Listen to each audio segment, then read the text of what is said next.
Good morning. My recent video dealing with dispensationalism and the different gospels in each dispensation, I've received many negative marks on it.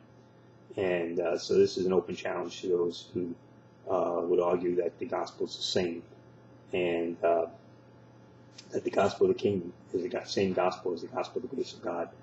The gospel of the grace of God is believing in the death, burial, and resurrection of Jesus Christ. When Peter was told that in Matthew 16 by the Lord, Peter took him. Now, these are saved men. 11 of the apostles were saved men. Judas wasn't. And Judas never calls Christ Lord.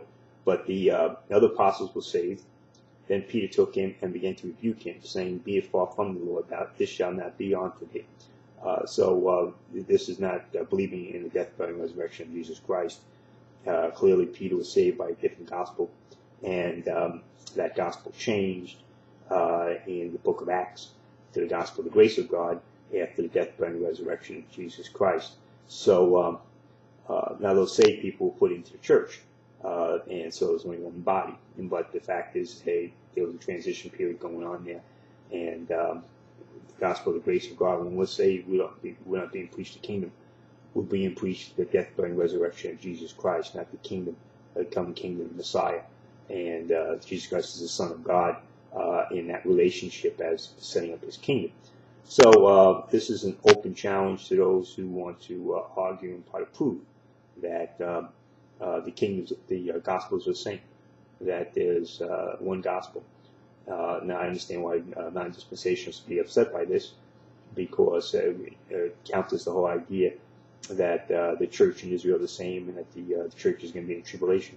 Because during tribulation, it will be the gospel of the kingdom that's preached, not the gospel of the grace of God. And at the end of the tribulation, the everlasting gospel is preached, which is the good news that Jesus Christ is about to return and set up his kingdom to those who are surviving, which really isn't even a salvation gospel. It's just the fact that he's coming back very quickly. But so this is understanding, rightly understand the differences, and that none of the apostles, 11 apostles, were saved by believing in the resurrection. They did not believe in the resurrection. That's why none of them were at the believed when they heard it, and they had to run to the tomb and actually see an empty tomb, and then they would believe it. Remember, the stone wasn't removed to let Christ out, but to let them in to see that in fact he had risen. So it's an open challenge to those who want to dispute this. I will allow comments to those who are reasonable and not trying to overwhelm me with just trying with rhetoric. So, but if you can, this is a chance for the people who believe in one gospel, that everyone was saved by the same gospel, the death, burial, and resurrection of Jesus Christ, the gospel of the grace of God, by one gospel, to prove it. Prove it. Clearly, Peter didn't believe in it, and the other apostles didn't believe in it. They did not believe in the resurrection, and they were shocked by it. And so they clearly were not saved by it.